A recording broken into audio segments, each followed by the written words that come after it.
ಆ, ನಮಸ್ಕಾರ ಸ್ನೇಹಿತರೆ. ಡಿಜಿಟಲ್ ಕನ್ನಡ ಅಕಾಡೆಮಿಗೆ ಸ್ವಾಗತ. ನಾನು ನಿಮ್ಮ ಪ್ರೀತಿಯ ಅಶ್ವಥ್ ಶಿವರಾಮ್. ಸೊ ಇಂದಿನ ಡಿಜಿಟಲ್ ಯುಗದಲ್ಲಿ ವೆಬ್ಸೈಟ್ ಅನ್ನೋದು ಒಂದು ಕಂಪ್ನಿ ಅಥವಾ ಒಬ್ಬ ಮನುಷ್ಯ ಅಥವಾ ಒಬ್ಬ ಒಂದು ಬಿಸ್ನೆಸ್ ಬಗ್ಗೆ ಒಂದು ಐಡೆಂಟಿಫಿಕೇಶನ್ ಮಾರ್ಕ್ ಅಥವಾ ಹೇಳ್ಬೋದು, ಅಥವಾ ಒಬ್ಬ ವ್ಯಕ್ತಿಯ ಡಿಜಿಟಲ್ ಪ್ರೆಸೆನ್ಸ್ ಆಗಿ ಒಂದು ಹೇಳ್ಬೋದು. And it works like that. So ನೀವು ಒಂದು ಬ್ಲಾಗು ಅಥವಾ ವ್ಯಾಪಾರಕ್ಕಿರ್ಬೋದು, ಅಥವಾ ಒಂದು ನಿಮ್ದು ಸರ್ವಿಸಸ್ ಕೊಡೋದಕ್ಕಿರ್ಬೋದು, ಅಥವಾ ಮಾರ್ಕೆಟಿಂಗ್ ಮಾಡೋಕ್ಕಿರ್ಬೋದು, ಅಥವಾ ನಿಮ್ಮದೇ ಒಂದು ಬ್ರ್ಯಾಂಡ್ ಕಟ್ಟಬೇಕು ಅಂತ ಅಂದ್ಕೊಂಡ್ರು ಕೂಡ ಒಂದು ವೆಬ್ಸೈಟ್ ಅನ್ನೋದು ತುಂಬ ಮುಖ್ಯ ಆಗುತ್ತೆ. ಸೊ ಹಾಗಾಗಿ ಈ ವಿಡಿಯೋದಲ್ಲಿ ನಾವು ವೆಬ್ಸೈಟ್ನ ಅಗತ್ಯತೆ ಬಗ್ಗೆ ತಿಳ್ಕೊಳ್ಳೋಕೆ ಪ್ರಯತ್ನ ಮಾಡೋಣ. ಅದ್ರ ಜೊತೆಗೆ ವೆಬ್ಸೈಟ್ನ ಹೇಗೆ ಮಾಡ್ಬೋದು, ಹಾಗೂ ವಿಭಿನ್ನ ಪ್ರಕಾರದ ವೆಬ್ಸೈಟ್ಗಳ ಬಗ್ಗೆ, ಡೊಮೈನ್ ಮತ್ತು ಹೋಸ್ಟಿಂಗ್ ಅಂದ್ರೇನು, SEO ಅಂದ್ರೇನು, ಡಿಜಿಟಲ್ ಮಾರ್ಕೆಟಿಂಗ್, ಹಾಗೂ ವೆಬ್ಸೈಟ್ಗಳಿಂದ ಹೇಗೆ ಒಂದು ಇನ್ಕಮ್ನ ಜಾಸ್ತಿ ಮಾಡ್ಕೋಬೋದು ಅಥವಾ ಶುರು ಮಾಡ್ಬೋದು ಅನ್ನೋದನ್ನು ನೋಡ್ತಾ ಹೋಗೋಣ ಒನ್ ಬೈ ಒನ್. ಸೊ ಮೊದಲನೇದಾಗಿ ವೆಬ್ಸೈಟ್ನ ಅಗತ್ಯತೆ. ಸೊ ವೆಬ್ಸೈಟ್ ಯಾಕೆ ಬೇಕು? ಸೊ ನಿಮಗೆ ಉದ್ದೇಶಕ್ಕೆ ತಕ್ಕಂತೆ ವೆಬ್ಸೈಟ್ ನಿರ್ಮಾಣ ಮಾಡ್ಬೋದು. ಫಾರ್ ಎಕ್ಸಾಂಪಲ್ ನಿಮಗೆ ಬಿಸ್ನೆಸ್ ಮಾಡೋದಕ್ಕಿರ್ಬೋದು, ಅಥವಾ ನಿಮ್ಮ ಪ್ರಾಡಕ್ಟ್ ಅಥವಾ ನಿಮ್ಮದು ಸರ್ವಿಸಸ್ನ ಆನ್ಲೈನಲ್ಲಿ ಸೇಲ್ ಮಾಡೋಕ್ಕಿರ್ಬೋದು. ಸೊ ನೀವು ಅನ್ಕೋಬೋದು, ನನ್ಗೆ ಏನಕ್ಕೆ ಬೇಕು ಆನ್ಲೈನ್? ಇವಾಗ ಆಲ್ರೆಡಿ ಈಗ ಫಾರ್ ಎಕ್ಸಾಂಪಲ್ ನೀವೊಂದು ಕಿರಾಣಿ ಅಂಗಡಿ ನಡೆಸ್ತಾ ಇದ್ದೀರಾ ಅಂತ ಇಟ್ಕೊಳ್ಳಿ. ಸೊ ನನಗೆ ಬೇಕಾದಷ್ಟು ಜನ ಬರ್ತಿದ್ದಾರೆ, ಸಾಮಾನು ತೊಗೊಂಡು ಹೋಗ್ತಾ ಇದ್ದಾರೆ, ಐಟಮ್ಗಳು ಸೇಲ್ ಆಗ್ತಾ ಇದೆ, ನಾವು ತಂದಿರೋದು ಖರ್ಚಾಗ್ತಾ ಇದೆ ಅಂತ ಅನ್ಕೋತಾ ಇದ್ದೀರಾ. ಸೊ ನಾನು ಯಾಕೆ ಆನ್ಲೈನಲ್ಲಿ ಸೇಲ್ ಮಾಡಬೇಕು ಅಂತ.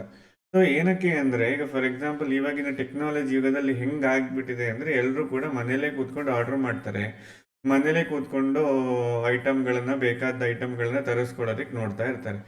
ಸೊ ಹಂಗಿರುವಾಗ ಏನು, ನಿಮ್ಮದೇ ಒಂದು ಪ್ಲ್ಯಾಟ್ಫಾರ್ಮ್ ಉಂಟು ಅಂತ ಅಂದ್ಕೊಳ್ಳಿ, ನಿಮ್ಮದೇ ಒಂದು ವೆಬ್ಸೈಟ್ ಉಂಟು.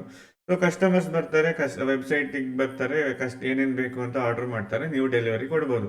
ಸೊ ಇದರಲ್ಲಿ ಏನಾಯಿತು, ಅಷ್ಟೇ ಜಾಗ, ನೀವು ಇದಕ್ಕೆ ಎಕ್ಸ್ಟ್ರಾ ಜಾಗ ತಗೋಬೇಕಂತ ಏನೂ ಇಲ್ಲ, ಅಥವಾ ಎಕ್ಸ್ಟ್ರಾ ಏನಾದರೂ ಎಫರ್ಟ್ ಹಾಕಬೇಕು ಅಂತ ಏನಿಲ್ಲ, ನೀವು ಮಾಡೋ ಕೆಲಸನೇ ಮಾಡಿದ್ರು ಬಟ್ ಆನ್ಲೈನಲ್ಲಿ ಕೂಡ ನೀವು ಆರ್ಡರ್ಸನ್ನು ತಗೊಳ್ತೀರಾ ಅಂತ ಅಷ್ಟೇ. ಸೊ ಅವಾಗ ಅಷ್ಟೇ ಜಾಗ, ಅದೇ ಅಂಗಡಿ, ಅದೇ ಸಾಮಾನು, ಅದೇ ಕೆಲಸ, ನಿಮಗೆ ಅಡಿಷ್ನಲ್ ಇನ್ಕಮ್ ಆಗಿ ಸಿಗುತ್ತೆ. ಸೊ ಅದೊಂದು ಎಕ್ಸಾಂಪಲ್ ಆಗುತ್ತೆ. ಈಗ ಫಾರ್ ಎಕ್ಸಾಂಪಲ್ ನೀವೊಬ್ಬರು ಒಂದು ಕತೆ ಬರಿತಿರೋರು ಅಂತ ಅಂದ್ಕೊಳ್ಳಿ. ಸೊ ಕತೆ ಬರೆದು ನೀವು ಈಗ ಫಾರ್ ಎಕ್ಸಾಂಪಲ್ ಕತೆ ಬರಿಬೇಕು, ಅದನ್ನ ಪ್ರಿಂಟ್ ಮಾಡಬೇಕು, ಅದನ್ನ ಮಾರ್ಕೆಟಿಂಗ್ ಮಾಡಬೇಕು ಅಂದರೆ ಕೆಲವೊಂದ್ಸಲಿ ತಿಂಗಳುಗಳಾಗ್ಬೋದು, ವರ್ಷಗಳು ಆಗ್ಬೋದು. ಅದೇ ನೀವು ಆನ್ಲೈನಲ್ಲಿ ಒಂದು ಬ್ಲಾಗ್ ಅಂತ ಶುರು ಮಾಡಿದ್ರೆ ವಿತಿನ್ ಮಿನಿಟ್ಸ್ ನಿಮ್ಮ ರೀಡರ್ಸಿಗೆ ನೀವು ಅದನ್ನ ತಲುಪಿಸ್ಬೋದು. ಅದರಿಂದ ಬೇಕಾದಂಥ ಲೈಕ್ ಇನ್ಕಮ್ ಬೇಕಾದರೆ ಅಮೌಂಟ್ ತಗೋಬೋದು, ಅಥವಾ ಫ್ರೀಯಾಗಿ ಬರೆಯಂಗಿದ್ರೆ ಫ್ರೀಯಾಗೂ ಬರಿಬೋದು. ಸೊ ಹಾಗೂ ಪರ್ಸ್ನಲ್ ಬ್ರ್ಯಾಂಡ್ ಬಿಲ್ಡ್ ಮಾಡೋದಕ್ಕೆ, ಈಗ ನೀವೊಬ್ರು ಫ್ರೀಲ್ಯಾನ್ಸರ್ ಇರ್ಬೋದು, ಅಥವಾ ಡಿಜಿಟಲ್ ಮಾರ್ಕೆಟರ್ ಇರ್ಬೋದು, ಅಥವಾ ಯೂಟ್ಯೂಬರ್ ಇರ್ಬೋದು, ಏನೇ ಇರ್ಬೋದು, ನಿಮ್ಮ ಬ್ರ್ಯಾಂಡನ್ನು ಬಿಲ್ಡ್ ಮಾಡಬೇಕು ಅಂದರೆ ಒಂದು ವೆಬ್ಸೈಟ್ ಬೇಕು. ಈಗ ಫಾರ್ ಎಕ್ಸಾಂಪಲ್ ನಾನು ashwathshivram.com ಅಂತ ಒಂದಿದ್ರೆ ವೆಬ್ಸೈಟ್ ಇದ್ದರೆ ನನ್ನದೊಂದು ಬ್ರ್ಯಾಂಡಿಂಗ್ ಬಿಲ್ಡ್ ಆಗುತ್ತೆ. ಹಾಗೂ ನೀವು ಆನ್ಲೈನ್ ಕೋರ್ಸ್ಗಳು ಮಾಡೋದಕ್ಕೆ ಇರ್ಬೋದು, ಅಥವಾ ಈಗ ಫಾರ್ ಎಕ್ಸಾಂಪಲ್ ನೀವೇನೋ ಟೀಚ್ ಮಾಡ್ತಾ ಇದ್ದೀರಾ ಅಂತ ಇಟ್ಕೊಳ್ಳಿ. ಸೊ ಅವಾಗ ನಿಮ್ಮದೇ ಒಂದು ವೆಬ್ಸೈಟಲ್ಲಿ ಅದನ್ನ ಸೇಲ್ ಮಾಡ್ಬೋದು. ಸೊ ಹೀಗೆ ಒಂದು ವೆಬ್ಸೈಟು ಪ್ರತಿಯೊಂದು ಹಂತದಲ್ಲೂ ಪ್ರತಿಯೊಂದು ರೀತಿಯ ಬಿಸ್ನೆಸ್ಗಳಿಗೂ ಕೂಡ ಅಥವಾ ಪ್ರತಿಯೊಬ್ಬ ಮನುಷ್ಯನಿಗೂ ವೆಬ್ಸೈಟ್ ಅನ್ನೋದು ಮುಖ್ಯ ಆಗೋಗಿದೆ. ಇವಾಗ ಕೆಲವೊಂದು ಕಂಪ್ನಿಗಳಲ್ಲಿ ನಾನು ನೋಡಿದ ಮಟ್ಟಿಗೆ ಮೊದಲಿನ ಥರ ರೆಸ್ಯೂಮ್ಗಳನ್ನು ಪೇಪರಲ್ಲಿ ಪ್ರಿಂಟ್ ಮಾಡಿ ಕೊಡೋರು. ಇವಾಗ ಅಷ್ಟೆಲ್ಲ ಇಲ್ಲ. ಯೂಶ್ವಲಿ ಜಸ್ಟ್ ಒಂದು ವೆಬ್ಸೈಟ್ ಅಡ್ರೆಸ್ ಹೇಳಿಬಿಟ್ರೆ ಆಯಿತು, ಅದರಲ್ಲೇ ನೋಡುವಂಥ ವ್ಯವಸ್ಥೆಗಳು ಬಂದ್ಬಿಟ್ಟಿದೆ. ಸೊ ಇನ್ನೇನು ಕೆಲವೇ ವರ್ಷಗಳು ಹೋದರೆ ಪೇಪರಲ್ಲಿ ಪ್ರಿಂಟ್ ಮಾಡಿ ನೀವು ರೆಸ್ಯೂಮ್ ಕೊಡುವಂಥ ಅವಶ್ಯಕತೆನೇ ಇರೋದಿಲ್ಲ. ಸೊ ಅದೇ ಥರ ಮೊದಲು ನೀವು ಅಪ್ಲೈ ಮಾಡಬೇಕಿತ್ತು, ಪೋಸ್ಟಲ್ಲಿ ಬರೋದು ಎಲ್ಲ ಇತ್ತು. ಇವಾಗ ಅದಕ್ಕೆ ಬೇಕಾದಂಥ ಹಲವಾರು ವೆಬ್ಸೈಟ್ಗಳಿದೆ. ನೀವು ಜಾಬ್ ಹುಡುಕ್ಬೋದು, ಜಾಬ್ ನೋಡ್ಬಿಟ್ಟು ಅಪ್ಲೈ ಮಾಡ್ಬೋದು, ಆ ಥರ ತುಂಬ ವೆಬ್ಸೈಟ್ಗಳು ಕೂಡ ಇದೆ. ಸೊ ಹಾಗಾಗಿ ವೆಬ್ಸೈಟು ತುಂಬ ಅತ್ಯಗತ್ಯ. ಬಿಸ್ನೆಸ್ ಮಾತ್ರ ಅಲ್ಲ, ಎಲ್ಲದಕ್ಕೂ ಒಂದು ವೆಬ್ಸೈಟ್ ಅನ್ನೋದು ಭಾರಿ ಪ್ರಾಮುಖ್ಯತೆ ಉಂಟು. ಸೊ ನೆಕ್ಸ್ಟ್ ವೆಬ್ಸೈಟ್ ಹೇಗೆ ಮಾಡ್ಬೋದು, ಯಾವ ಥರ ಬಿಲ್ಡ್ ಮಾಡ್ಬೋದು, ಯಾವ ಥರ ಮಾಡಬೇಕು. ಸೊ ಇದರಲ್ಲಿ ಮೂರು ಐಟಮ್ಸ್ ಬರುತ್ತೆ: ಡೊಮೈನ್ ಮತ್ತು ಹೋಸ್ಟಿಂಗು, ವೆಬ್ ಡಿಸೈನು ಯಾವ ಥರ ಮಾಡಬೇಕು, ಮತ್ತು ಇನ್ನೊಂದು ಅದಕ್ಕೆ ಬೇಕಾದಂಥ ಕಂಟೆಂಟು ಮತ್ತು ಸರ್ಚ್ ಇಂಜಿನ್ ಆಪ್ಟಿಮೈಸೇಷನನ್ನು ಹೇಗೆ ಮಾಡಬೇಕು ಅಂತ. ನೀವು ಟೆಕ್ನಿಕಲಿ ಎಲ್ಲಾದರೆ ನಾನು ಹೇಳಿದ 3 ಪಾಯಿಂಟ್ಗಳು ಕೂಡ ನಿಮ್ಗೇನು ಅರ್ಥ ಆಗಿರಲ್ಲ. ಸೊ ನಾನು ಅದನ್ನ ಬಿಡಿಸ್ತಾ ಹೋಗ್ತೀನಿ. ಸೊ ಡೊಮೈನ್ ಮತ್ತು ಹೋಸ್ಟಿಂಗು. ಸೊ ಡೊಮೈನ್ ಅಂದರೆ, ಈಗ ಫಾರ್ ಎಕ್ಸಾಂಪಲ್ ನೀವು ಕನ್ನಡ ಡಿಜಿಟಲ್ ಅಕಾಡೆಮಿ ವಿಡಿಯೋ ನೋಡ್ತಾ ಇದ್ದೀರಾ, ಇದೊಂದು ವೆಬ್ಸೈಟ್ ಅಂತ ಬೇಕು ಅಂದರೆ kannada digital academy.com ಅನ್ನೋದು ಡೊಮೈನು. ಸೊ ಈಗ ಫಾರ್ ಎಕ್ಸಾಂಪಲ್ ನೀವು ಏನೇ ಒಂದು ವಸ್ತುಗಳನ್ನ ತಗೊಳ್ಬೇಕು ಅಂತ ಇದ್ದರೆ, ಈಗ ಫಾರ್ ಎಕ್ಸಾಂಪಲ್ ಅಮೆಝಾನ್ಗೆ ಹೋಗ್ತೀರಾ, amazon.com ಅನ್ನೋದೊಂದು ಡೊಮೈನು, ಅಥವಾ ಗವರ್ನಮೆಂಟ್ ಪೋರ್ಟಲ್ಗಳಿಗೆ ಹೋಗ್ಬೋದು. ಆ ಹೆಸರು, ಈಗ ಫಾರ್ ಎಕ್ಸಾಂಪಲ್ ನನ್ನ ಹೆಸರು ಅಶ್ವಥ್ ಅಲ್ವಾ, ಸೊ ಅಶ್ವಥ್ ಅನ್ನೋದು ಡೊಮೈನು. ಸೊ ಅದೇ ಥರ ವೆಬ್ಸೈಟ್ ಹೆಸರು ನೀವು ಏನು ಸರ್ಚ್ ಮಾಡ್ತೀರಾ ಅದು ಡೊಮೈನ್ ಆಗುತ್ತೆ. ಹೋಸ್ಟಿಂಗ್ ಅಂದರೆ ಒಂದು ಸರ್ವರ್. ಈಗ ಫಾರ್ ಎಕ್ಸಾಂಪಲ್ ನಂದು ಕಂಪ್ಯೂಟರನ್ನು ನಾನು ಇಟ್ಕೊಂಡಿದ್ದೇನೆ, ಸೊ ಕೆಲಸ ಮುಗಿದ್ಮೇಲೆ ಆಫ್ ಮಾಡಿ ಇಡ್ತೀನಿ, ಸೊ ಅದು ಆಫ್ ಆಗೋಗುತ್ತೆ. ಅದೇ ನಿಮ್ಮ ವೆಬ್ಸೈಟ್ ಆ ಥರ ಆಗಬಾರ್ದು, ಆಫ್ ಆಗಬಾರ್ದು. ಎನಿ ಟೈಮ್ 24 ಗಂಟೆನೂ ಅದು ಓಪನ್ ಆಗ್ತಾ ಇರಬೇಕು. ಎಷ್ಟೊತ್ತಿಗೆ ಯಾರೇ ಎಂಟರ್ ಮಾಡಿದ್ರು ಅದು ಓಪನ್ ಆಗಬೇಕು. ಸೊ ಹಂಗೆ ಓಪನ್ ಆಗಬೇಕು ಅಂದರೆ ಏನು, 24 ಗಂಟೆನೂ ರನ್ ಆಗ್ತಿರೋ ಒಂದು ಕಂಪ್ಯೂಟರ್ ಬೇಕು. ಅದೇ ಹೋಸ್ಟಿಂಗು. ಅದನ್ನ ನಾವು ಕಂಪ್ಯೂಟರ್ ಅಂತ ಕರೆಯಲ್ಲ, ಅದನ್ನ ಸರ್ವರ್ ಅಂತ ಕರಿತೀವಿ. ಸೊ ಆ ಸರ್ವರಲ್ಲಿ ನಮ್ಮ ವೆಬ್ಸೈಟ್ ಡೇಟಾಗಳನ್ನು ನಾವು ಹಾಕಿಟ್ಟಾಗ ಏನಾಗುತ್ತೆ, ಯಾರೇ ವ್ಯಕ್ತಿ ಯಾವುದೇ ಜಾಗದಲ್ಲಿ ಕೂತು ಅದನ್ನ 24 ಗಂಟೆ ಎನಿ ಟೈಮ್ ಓಪನ್ ಮಾಡಿದ್ರು ಕೂಡ ಓಪನ್ ಆಗುತ್ತೆ. ಸೊ ಡೊಮೈನ್ ಅನ್ನೋದು ಹೆಸರು, ಅದನ್ನ ಕೂರ್ಸೋದಕ್ಕೆ ಒಂದು ಜಾಗ ಬೇಕು, ಅದರ ಡೇಟಾಗಳನ್ನ ಸೇವ್ ಮಾಡೋದಕ್ಕೆ ಒಂದು ಜಾಗ ಬೇಕು, ಅದೇ ಹೋಸ್ಟಿಂಗ್ ಅಂತ ಕರಿತೀವಿ. ಸೊ ಡೊಮೈನ್ ಮತ್ತು ಹೋಸ್ಟಿಂಗ್. ಸೊ ಇದು ತುಂಬ ಕಾಸ್ಟ್ಲಿ ಕೂಡ ಅಲ್ಲ. ಡೊಮೈನಲ್ಲಿ ಕೂಡ ತುಂಬ ಇದೆ. .com ಅಂತ ಬರುತ್ತೆ, .in ಅಂತ ಬರುತ್ತೆ, .net ಅಂತ ಬರುತ್ತೆ, .online ಅಂತ ಬರುತ್ತೆ. ಸೊ ಹಲವಾರು ಥರದ ಡೊಮೈನ್ಗಳಿದೆ. ಸೊ ಯೂಶ್ವಲಿ ಏನು ಅಂದರೆ ತುಂಬ ಜನಗಳಿಗೆ ಏನು ಅಂದರೆ .com ಅನ್ನೋದೊಂದು ಭಾರಿ ಚೆನ್ನಾಗಿ ನೆನಪಿರುತ್ತೆ. ಸೊ ತುಂಬ ಹಳೇದಾಗಿರೋದ್ರಿಂದ .com ಅಂತ ಮಾಡೋದಕ್ಕೆ ಟ್ರೈ ಮಾಡಿ. ಸಿಗಲಿಲ್ಲ ಅಂದರೆ ಅದಕ್ಕಿಂತ ಚೀಪ್ ಆಗಿರುವಂಥದ್ದು ಕೂಡ ತಗೊಳ್ಬೋದು. .com ಅನ್ನೋದು ನಿಮಗೆ ವರ್ಷಕ್ಕೆ ಅರೌಂಡ್ 1000ರಿಂದ 1200 ರೂಪಾಯಿಗೆ ಸಿಗುತ್ತೆ. ಇನ್ನೊಂದು .online ಅಂತ ಇದೆ, ವರ್ಷಕ್ಕೆ 80 ರೂಪಾಯಿಗೆ ಸಿಗುತ್ತೆ. ಸೊ ಹೀಗೆ ಹಲವಾರು ಡೊಮೈನ್ಗಳು ಎಕ್ಸ್ಟೆನ್ಷನ್ಸಲ್ಲಿ ಸಿಗುತ್ತೆ. ಹೋಸ್ಟಿಂಗ್ ಕೂಡ ಅಷ್ಟೇ, 500-600 ರೂಪಾಯಿ ವರ್ಷಕ್ಕಿಂತ ಶುರು ಆಗುತ್ತೆ, 40,000-50,000ವರೆಗೂ ಇರುತ್ತೆ. ಅದರಲ್ಲಿ 500-600 ರೂಪಾಯಿದು ಯಾವತ್ತೂ ತಗೋಬಾರ್ದು. ಅದು ನಿಮಗೆ ಬೇಕಾದಂಗೆ ಇರಲ್ಲ, ನಿಮಗೆ ಬೇಕಾದಷ್ಟು ಫೈಲ್ಗಳನ್ನ ಆ್ಯಡ್ ಮಾಡೋದಕ್ಕಾಗಲ್ಲ. ನಾನು ಸಜೆಸ್ಟ್ ಮಾಡೋ ಪ್ರಕಾರ ಮುಂದಿನ ವೀಡಿಯೋಗಳಲ್ಲಿ ನಾವು ವೆಬ್ಸೈಟ್ ಬಿಲ್ಡ್ ಮಾಡೋದು ಕೂಡ ಹೇಳ್ಕೊಡ್ತೀನಿ. ಅದರಲ್ಲಿ ಹೋಸ್ಟಿಂಗ್ ಯಾವ್ದು ತಗೋಬೇಕು, ಯಾವ್ದು ತಗೊಂಡ್ರೆ ಉತ್ತಮ ಆಗುತ್ತೆ, ಯಾವ ಥರ ನೋಡಿ ತಗೋಬೇಕು ಅನ್ನೋದನ್ನು ಕೂಡ ನಾನು ನೆಕ್ಸ್ಟ್ ಹೇಳ್ತಾ ಹೋಗ್ತೇನೆ. ಸೊ ಇದರಲ್ಲಿ ಡೊಮೈನ್ ಮತ್ತು ಹೋಸ್ಟಿಂಗ್ ಅರ್ಥ ಆಯಿತು ಅಂತ ಅಂದ್ಕೊಳ್ತೀನಿ. ಸೊ ನೆಕ್ಸ್ಟ್ ವೆಬ್ಸೈಟ್ ಡಿಸೈನ್, ಹೇಗೆ ಡಿಸೈನ್ ಮಾಡಬೇಕು, ಹೇಗೆ ಡೆವಲಪ್ ಮಾಡಬೇಕು ಅನ್ನೋದು. ಸೊ ಇದು ನಿಮ್ಮ ಒಂದು ಟೆಕ್ನಿಕಲ್ ನಾಲೆಜ್ ಮೇಲೆ ಡಿಪೆಂಡ್ ಆಗ್ತಾ ಹೋಗುತ್ತೆ. ನೀವು ಟೆಕ್ನಿಕಲಿ ಸ್ಟ್ರಾಂಗ್ ಇದ್ದರೆ, ನಿಮಗೆ ಟೆಕ್ನಿಕಲ್ ಬಗ್ಗೆ ಗೊತ್ತಿದ್ರೆ ಏನಾಗುತ್ತೆ, ನೀವು ಟಫ್ ಆಗಿರುವಂಥದ್ದು ಅಥವಾ ಅಡ್ವಾನ್ಸ್ ಟೆಕ್ನಾಲಜಿಗಳನ್ನ ಯೂಸ್ ಮಾಡ್ಬೋದು. ಇವಾಗ AI ಕಾಲ ಆಗಿರೋದ್ರಿಂದ ಬರೀ ಡ್ರ್ಯಾಗ್ ಆ್ಯಂಡ್ ಡ್ರಾಪ್ ಮಾಡಿ ವೆಬ್ಸೈಟ್ಗಳನ್ನ ಬಿಲ್ಡ್ ಮಾಡುವಂಥ ಆಪ್ಷನ್ಗಳು ಬಂದ್ಬಿಟ್ಟಿದೆ.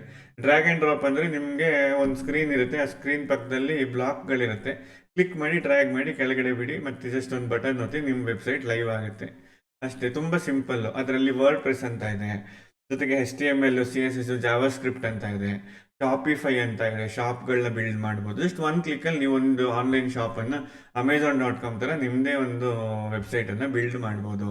ವಿಕ್ಸ್ ಅಂತ ಇದೆ, ಬ್ಲಾಗರ್ ಅಂತ ಇದೆ, ತುಂಬ ಪ್ಲ್ಯಾಟ್ಫಾರ್ಮ್ಗಳಿದೆ. ಅದರಲ್ಲೂ ಕೂಡ ನಾನು ನಿಮಗೆ ಯಾವುದು ತಗೋಬೇಕು, ಯಾವ್ದು ತಗೊಂಡ್ರೆ ಉತ್ತಮ ಆಗುತ್ತೆ, ಯಾವ್ದು ತಗೊಂಡ್ರೆ ಈಸಿ ಆಗುತ್ತೆ ಅಂತ ಮುಂದಿನ ವೀಡಿಯೋಗಳಲ್ಲಿ ಹೇಳ್ತಾ ಹೋಗ್ತೀನಿ. ನಿಮಗೆ ಏನಾದರೂ ಸ್ಪೆಸಿಫಿಕ್ ಡೌಟ್ಸ್ ಇದ್ದರೆ ನೀವು ಕಮೆಂಟ್ ಬಾಕ್ಸಲ್ಲಿ ಕಮೆಂಟ್ ಮಾಡ್ಬೋದು. ನೆಕ್ಸ್ಟು ಡೊಮೈನ್ ಆಯಿತು, ಹೋಸ್ಟಿಂಗ್ ಆಯಿತು, ವೆಬ್ಸೈಟ್ ಡಿಸೈನ್ ಆಯಿತು, ಎಲ್ಲ ಆಯಿತು. ಈಗ ನೆಕ್ಸ್ಟು ಕಂಟೆಂಟ್ ಏನು ಮಾಡೋದಪ್ಪ ಅಂತ ನಿಮ್ಗೊಂದು ಕ್ವಶನ್ ಬರುತ್ತೆ. ಅಯ್ಯೋ, ಕಂಟೆಂಟ್ ಹೆಂಗೆ ಬಿಲ್ಡ್ ಮಾಡಲಿ, ನಾನು ಕಂಟೆಂಟ್ ಹೆಂಗೆ ಬರೀಲಿ ಅಂತ. ಅದಕ್ಕೋಸ್ಕರ AI ಕೂಡ ಇವಾಗ ಬಂದುಬಿಟ್ಟಿದೆ. AI ನೀವು ಜಸ್ಟ್ ಹೇಳಿದ್ರೆ ಸಾಕು, ನಂಗೆ ಈ ಥರದೊಂದು ಕಂಟೆಂಟ್ ಕೊಡಪ್ಪ ಅಂದರೆ ಅದು ಆಟೋಮೆಟಿಕ್ಕಾಗಿ ವಿತಿನ್ ಸೆಕೆಂಡ್ಸಲ್ಲಿ ನಿಮಗೆ ಕಂಟೆಂಟ್ ಕೊಡುತ್ತೆ. ಅದನ್ನ ನೀವು ನಿಮಗೆ ಬೇಕಾದಂಗೆ ಸ್ವಲ್ಪ ಸಣ್ಣ ಪುಟ್ಟ ಚೇಂಜಸ್ ಮಾಡ್ಕೊಂಡು ಯೂಸ್ ಮಾಡ್ಕೋಬೋದು. ಸೊ ನೆಕ್ಸ್ಟ್ ಬಂದ್ಬಿಟ್ಟು ಸರ್ಚ್ ಇಂಜಿನ್ ಆಪ್ಟಿಮೈಸೇಷನ್ ಅಂತ. ಸರ್ಚ್ ಇಂಜಿನ್ ಆಪ್ಟಿಮೈಸೇಷನ್ ಅಂದರೆ, ಈಗ ಫಾರ್ ಎಕ್ಸಾಂಪಲ್ ನೀವೇನೋ ತಗೋಬೇಕು ಅಂತ ಅಂದ್ಕೊಳ್ಳಿ. ಸೊ ಇಂಟರ್ನೆಟಲ್ಲಿ ಎಂಟ್ರ್ ಮಾಡ್ತೀರಾ. ಈಗ for example phone, by Samsung phone. ನೀವು ಹಾಗೆ ಬೈ ಸ್ಯಾಮ್ಸಂಗ್ ಫೋನ್ ಅಂತ ಹಾಕಿದ್ಕೊಳ್ಳಿ, 8-10 ಲಿಸ್ಟ್ ಬಂದುಬಿಡುತ್ತೆ. ಸೊ ಲಿಸ್ಟು ಡಿಫ್ರೆಂಟ್ ವೆಬ್ಸೈಟ್ಗಳ ಲಿಸ್ಟ್ ಬರುತ್ತೆ. ಈ ವೆಬ್ಸೈಟಲ್ಲಿ ಅಮೆಝಾನ್ ಬರುತ್ತೆ, ಫ್ಲಿಪ್ಕಾರ್ಟ್ ಬರುತ್ತೆ, ನೆಕ್ಸ್ಟು ಲೈಕ್ ತುಂಬ ವೆಬ್ಸೈಟ್ಗಳು ಬಂದ್ಬಿಡುತ್ತೆ ಮೇಲಿಂದ ಕೆಳಗಡೆವರೆಗೆ. ಸೊ ಸರ್ಚ್ ಇಂಜಿನ್ ಆಪ್ಟಿಮೈಸೇಷನ್ ಅಂದರೆ ಮೇಲ್ಗಡೆ ಬರಬೇಕು, ರ್ಯಾಂಕ್ ಆಗಬೇಕು ನಾವು. ಈಗ ಫಾರ್ ಎಕ್ಸಾಂಪಲ್ ಒಂದು 10 ಲಿಸ್ಟಲ್ಲಿ ಫಸ್ಟ್ ನೀವು ಲಿಸ್ಟಲ್ಲಿ ಇದ್ದಿದ್ದು ಯಾವ್ದನ್ನ ಕ್ಲಿಕ್ ಮಾಡ್ತೀರಿ. ಈಗ ಫಾರ್ ಎಕ್ಸಾಂಪಲ್ ನೀವೇ ಈಗ ವಿಡಿಯೋ ನೋಡ್ತಾ ಇದ್ದಂಗೆ ಒಂದು ಬೈ ಸ್ಯಾಮ್ಸಂಗ್ ಫೋನ್ ಅಂತ ಎಂಟರ್ ಮಾಡಿ. ಸೊ ಆ ಲಿಸ್ಟ್ ಬರುತ್ತಲ್ಲ, ತುಂಬ ವೆಬ್ಸೈಟ್ಗಳ ಲಿಂಕ್ ಬರುತ್ತೆ. ಆ ಲಿಂಕಲ್ಲಿ ಯಾವ ಲಿಂಕ್ ಕ್ಲಿಕ್ ಮಾಡ್ತೀರಾ? ಫಸ್ಟಲ್ಲಿರೋ ಲಿಂಕ್ ಕ್ಲಿಕ್ ಮಾಡ್ತೀರಾ, ಇಲ್ಲ ಸೆಕೆಂಡ್ ಲಿಂಕ್, ಇಲ್ಲ ಥರ್ಡ್ ಲಿಂಕ್. ಸೊ ಫಸ್ಟ್ 3 ಇಲ್ಲ 4 ಲಿಂಕಲ್ಲಿ ನೀವು ನಿಮ್ಮ ಪರ್ಚೇಸನ್ನು ಮುಗಿಸ್ತೀರಾ. ಸೊ ನಮಗೆ ಪ್ರತಿಯೊಂದು ಹೆಜ್ಜೆನಲ್ಲೂ ಕಾಂಪಿಟೇಷನ್ನು. ಸೊ ಹಂಗಿರೋದು ಆ ಕಾಂಪಿಟೇಷನಲ್ಲಿ ವಿನ್ ಆಗಬೇಕು. ಯಾರಾದರೂ ಸರ್ಚ್ ಮಾಡಿದಾಗ ನಮ್ಮ ವೆಬ್ಸೈಟೇ ಮೇಲ್ಗಡೆ ಬರಬೇಕು. ನಮ್ಮ ವೆಬ್ಸೈಟ್ ಮೇಲ್ಗಡೆ ಬಂದರೆ ಏನಾಗುತ್ತೆ, ಜಾಸ್ತಿ ಜನ ಕ್ಲಿಕ್ ಮಾಡ್ತಾರೆ, ಜಾಸ್ತಿ ಜನ ಬಂದವರು ಏನು ಮಾಡ್ತಾರೆ, ಪರ್ಚೇಸ್ ಮಾಡ್ತಾರೆ, ನಿಮಗೆ ಲಾಭ ಆಗ್ತಾ ಹೋಗುತ್ತೆ. ಸೊ ಅದನ್ನೇ ನಾವು ಸರ್ಚ್ ಇಂಜಿನ್ ಆಪ್ಟಿಮೈಸೇಷನ್ ಅಂತ ಕರಿತೀವಿ. ಸೊ ಇದಿಷ್ಟು ವೆಬ್ಸೈಟ್ ನಿರ್ಮಾಣ ಹೆಂಗೆ ಬಿಲ್ಡ್ ಮಾಡಬೇಕು, ಹೆಂಗೆ ಡಿಸೈನ್ ಮಾಡಬೇಕು ಅನ್ನೋದ್ರ ಬಗ್ಗೆ ಒಂದು ಸಣ್ಣದಾದಂಥ ಮಾಹಿತಿ. ನೆಕ್ಸ್ಟು ಯಾಕೆ ಬಿಲ್ಡ್ ಮಾಡಲಿ, ನನ್ನ ಬಿಸ್ನೆಸ್ ಇಲ್ಲ ಏನಿಲ್ಲ, ಯಾಕೆ ಬಿಲ್ಡ್ ಮಾಡಲಿ, ಸುಮ್ಮನೆ ಕೂತ್ಕೊಂಡು ಇನ್ಕಮ್ ಬರುತ್ತಾ ಅಂತೆಲ್ಲ ನಿಮ್ದೊಂದು ಕ್ವಶನ್ಗಳು ಬರ್ಬೋದು ಮನಸ್ಸಲ್ಲಿ. ಖಂಡಿತವಾಗ್ಲೂ ಬರುತ್ತೆ. ಸೊ ಹೆಂಗೆ ಮಾಡ್ಬೋದು, ವೆಬ್ಸೈಟ್ಗಳಿಂದ ಯಾವ ಥರ ನೀವು ಇನ್ಕಮನ್ನು ಜನ್ರೇಟ್ ಮಾಡ್ಬೋದು. ಸೊ ಅಲ್ಲೊಂದು ಗೂಗಲ್ ಆ್ಯಡ್ಸೆನ್ಸ್ ಅಂತ ಇದೆ, ಗೂಗಲಿಂದ ಗೂಗಲ್ ಆ್ಯಡ್ಸೆನ್ಸ್ ಅಂತ ಇರುತ್ತೆ. ಗೂಗಲ್ ಆ್ಯಡ್ಸೆನ್ಸ್ ಅಂತ ಅಂದರೆ ಏನು ಅಂದರೆ, ಈಗ ಫಾರ್ ಎಕ್ಸಾಂಪಲ್ ನೀವು ಯಾವುದೋ ಒಂದು ವೆಬ್ಸೈಟಿಗೆ ಹೋಗ್ತೀರಾ. ವೆಬ್ಸೈಟ್ಗೆ ಹೋಗಿದಾಗ ಏನಾಗುತ್ತೆ, ನಿಮಗೆ ಬೇರೆ ಬೇರೆ ಪ್ರಾಡಕ್ಟ್ಗಳ ಬಗ್ಗೆ ಅಡ್ವರ್ಟೈಸ್ಮೆಂಟ್ಗಳು ನೀವು ನೋಡಿರ್ತೀರ, ತುಂಬ ಕಡೆ ಅಡ್ವರ್ಟೈಸ್ಮೆಂಟ್ಗಳು ನೋಡಿರ್ತೀರ. ಈಗ ಫಾರ್ ಎಕ್ಸಾಂಪಲ್ಲು ಯೂಟ್ಯೂಬ್ ವಿಡಿಯೋ ನೋಡ್ತಾ ಇರ್ತೀರಾ, ಒಂದು ಅಡ್ವರ್ಟೈಸ್ಮೆಂಟ್ ಬರುತ್ತೆ. ಸೊ ಅದೇ ಥರ ನಿಮ್ಮ ವೆಬ್ಸೈಟಲ್ಲೂ ಕೂಡ ನೀವು ಗೂಗಲ್ಗೆ ಹೇಳ್ಬಿಟ್ಟು ಅಡ್ವರ್ಟೈಸ್ಮೆಂಟ್ಗಳನ್ನ ಹಾಕ್ಕೋಬೋದು. ಇದು ಫ್ರೀಯಾಗಿ ಹಾಕ್ಕೋಬೋದು, ನೀವು ಗೂಗಲ್ಗೇನು ಪೇ ಮಾಡುವಷ್ಟೇನಿರಲ್ಲ, it is completely free. So Google AdSense ಅದಕ್ಕೆ ಕೆಲವೊಂದು ರಿಕ್ವೈರ್ಮೆಂಟ್ಗಳಿದೆ, ಅದನ್ನ ಮೀಟ್ ಆದರೆ ಗೂಗಲ್ ನಿಮ್ಮ ವೆಬ್ಸೈಟಲ್ಲಿ ನಿಮ್ಮ ಕಂಟೆಂಟ್ನ ಓದೋರಿಗೆ ನಿಮ್ಮ ಜಾಹೀರಾತುಗಳನ್ನ ತೋರಿಸುತ್ತೆ. ಅದರಿಂದ ನಿಮಗೊಂದಷ್ಟು ದುಡ್ಡು ಅಂತ ಬರುತ್ತೆ ತಿಂಗಳಿಗೆ ಒಂದ್ಸಲಿ ಅವ್ರ ಪೇಮೆಂಟ್, ಅವ್ರದ್ದು ಏನು ಟರ್ಮ್ಸ್ ಆ್ಯಂಡ್ ಕಂಡೀಷನ್ಸ್ ಇರುತ್ತೆ ಅದರ ಮೇಲೆ ನಿಮ್ಗೊಂದಷ್ಟು ಅಮೌಂಟ್ ಅಂತ ಬರುತ್ತೆ. ನೆಕ್ಸ್ಟ್ ಅಫಿಲಿಯೇಟ್ ಮಾರ್ಕೆಟಿಂಗ್ ಮಾಡ್ಬೋದು. ಅಫಿಲಿಯೇಟ್ ಮಾರ್ಕೆಟಿಂಗ್ ಅಂದರೆ it is not rocket science again. Affiliate marketing ಅಂದರೆ ಬೇರೆಯವ್ರ ಪ್ರಾಡಕ್ಟನ್ನು ನೀವು ರೆಫರ್ ಮಾಡೋದು.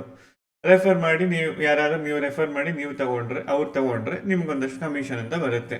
ಇದರಲ್ಲೂ ನೀವು ಕಳ್ಕೊಳ್ಳೋದು ಏನಿಲ್ಲ, ಯಾರ್ದೋ ಪ್ರಾಡಕ್ಟು, ಯಾರ್ದೋ ವೆಬ್ಸೈಟು, ನೀವು ಜಸ್ಟು ಅದನ್ನ ಪ್ರಮೋಟ್ ಮಾಡ್ತಾ ಇದ್ದೀರಾ, ಹೇಳ್ತಾ ಇದ್ದೀರಾ, ರೆಫರ್ ಮಾಡ್ತಾ ಇದ್ದೀರಾ, ಆ ಕಮಿಷನನ್ನು ನಿಮಗೆ ಸಿಗುತ್ತೆ. ಸೊ ಎಕ್ಸಾಂಪಲ್ಲು ಅಮೆಝಾನ್ ಇರ್ಬೋದು, ಫ್ಲಿಪ್ಕಾರ್ಟ್ ಇರ್ಬೋದು, ಅದರಿಂದ ಕೂಡ ನೀವು ಮಾಡ್ಬೋದು. ಈಗ ಅಮೆಝಾನಲ್ಲಿ ಒಂದು ಫೋನ್ ಇರುತ್ತೆ ಅಂತ ಇಟ್ಕೊಳ್ಳಿ, ಆ ಫೋನನ್ನು ನೀವು ಯಾರಿಗೋ ಹೇಳ್ತೀರಾ, ಪ್ರಮೋಟ್ ಮಾಡ್ತೀರಾ. ಆ ಪ್ರಮೋಟ್ ಮಾಡಿದಾಗ ಆ ಮನುಷ್ಯ ತಗೊಂಡ ಅಂತ ಇಟ್ಕೊಳ್ಳಿ, ಆ ತಗೊಂಡಾಗ ಅಮೆಝಾನ್ ನಿಮ್ಗೊಂದಿಷ್ಟು ಕಮಿಷನ್ ಅಂತ ಕೊಡುತ್ತೆ ಆ ಮನುಷ್ಯನ ನೀವು ರೆಫರ್ ಮಾಡಿದ್ದಕ್ಕೆ. ಸೊ ಅದೇ affiliate marketing. Next e commerce ಸ್ಟೋರ್ಗಳನ್ನ ಬಿಲ್ಡ್ ಮಾಡ್ಕೋಬೋದು, ನಿಮ್ಮದೇ ಆದಂಥ ಒಂದು ಇ ಕಾಮರ್ಸ್ ಅಂದರೆ ನಥಿಂಗ್ ಬಟ್ ಅಮೆಝಾನ್ ಅನ್ನೋದು ಕೂಡ ಒಂದು ಇ ಕಾಮರ್ಸು. ನೀವು ಆನ್ಲೈನ್ ಸ್ಟೋರನ್ನು ಇ ಕಾಮರ್ಸ್ ಅಂತ ಕರಿತೀವಿ. ನಿಮ್ಮದೇ ಒಂದು ಪ್ರಾಡಕ್ಟ್ಸ್ ಇದ್ದರೆ ಅದನ್ನ ಲಿಸ್ಟ್ ಮಾಡಿ ಒಂದು ವೆಬ್ಸೈಟ್ ಕ್ರಿಯೇಟ್ ಮಾಡಿ, ಅದರಲ್ಲಿ ನಿಮ್ಮ ಪ್ರಾಡಕ್ಟ್ಗಳನ್ನ ಹಾಕಿ ಯಾರಾದರೂ ಪರ್ಚೇಸ್ ಮಾಡಿದ್ರೆ ನಿಮಗೆ ದುಡ್ಡು ಬರುತ್ತೆ, ನೀವು ಅವ್ರಿಗೆ ಆ ಪ್ರಾಡಕ್ಟನ್ನು ಕೊಡ್ಬೋದು. ನೆಕ್ಸ್ಟ್ ಆನ್ಲೈನ್ ಕೋರ್ಸ್ಗಳನ್ನ ಮಾಡ್ಬೋದು, ನಿಮ್ಮದೇ ಒಂದು ಕೋರ್ಸ್ಗಳನ್ನ ಕ್ರಿಯೇಟ್ ಮಾಡಿ ಸೇಲ್ ಮಾಡ್ಬೋದು. ಈಗ ನೀವು ಟ್ಯೂಷನ್ ಹೇಳ್ಕೊಡ್ತಾ ಇದ್ದೀರಾ ಅಂತ ಅಂದ್ಕೊಳ್ಳಿ. ಸೊ ಇನ್ಸ್ಟೆಡ್ ಆಫ್ ಬರೀ ಸ್ಟೂಡೆಂಟ್ಸನ್ನು ನಿಮ್ಮ ಮನೆಗೆ ಕರೆಸ್ಕೊಳ್ಳೋದು, ಅಥವಾ ನೀವು ಯಾವುದೋ ಒಂದು ಪಕ್ಕದಲ್ಲಿರೋ ಇನ್ಸ್ಟಿಟ್ಯೂಟ್ಗೆ ಹೋಗ್ಬಿಟ್ಟು ಹೇಳ್ಕೊಟ್ಟು ಬರೋದಕ್ಕಿಂತ ಆನ್ಲೈನಲ್ಲಿ ಮಾಡಿದರೆ ನೀವು ನಿಮ್ಮ ಮನೆಯಲ್ಲೇ ಕೂತ್ಕೊಂಡು ಎಷ್ಟೋ ಕಡೆ ಸ್ಟೂಡೆಂಟ್ಸನ್ನು ನೀವು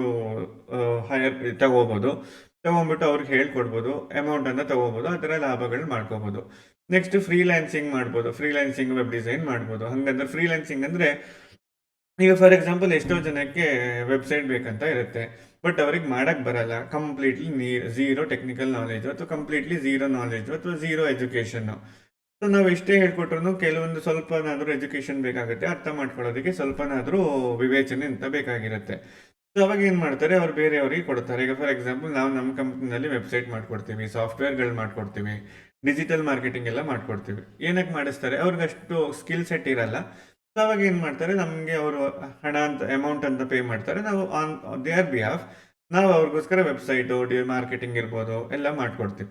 ಸೊ ಅದೇ ಥರ ನೀವು ಕೂಡ ವೆಬ್ಸೈಟ್ ಅನ್ನೋ ಒಂದು ಕಲ್ತ್ಬಿಟ್ಟು ಬೇರೆಯವರಿಗೆ ಸರ್ವಿಸ್ ಅಂತ ಕೊಡ್ಬೋದು, ಮನೆಯಲ್ಲೇ ಕೂತು ಬಿಸ್ನೆಸ್ ಮಾಡ್ಬೋದು.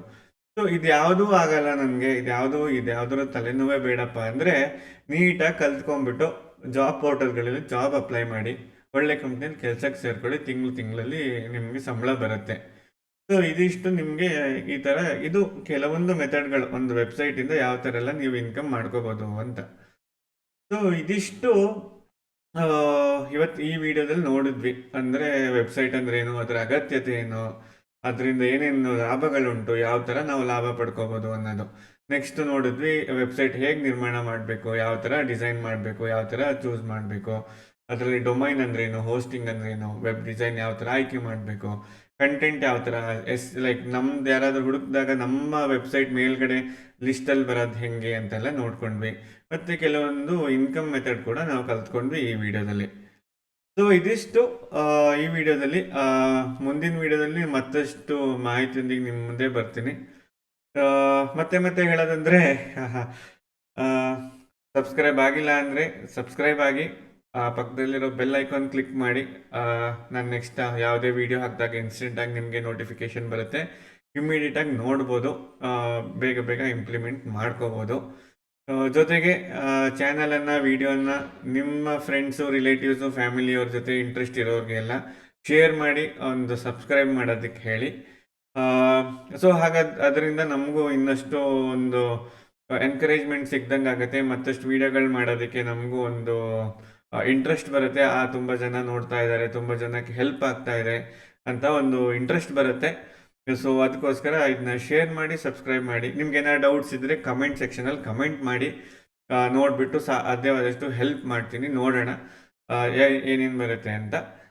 Thank you. ಮುಂದಿನ ವಿಡಿಯೋದಲ್ಲಿ ಭೇಟಿಯಾಗೋವರೆಗೆ ಬಾಯ್ ಬಾಯ್.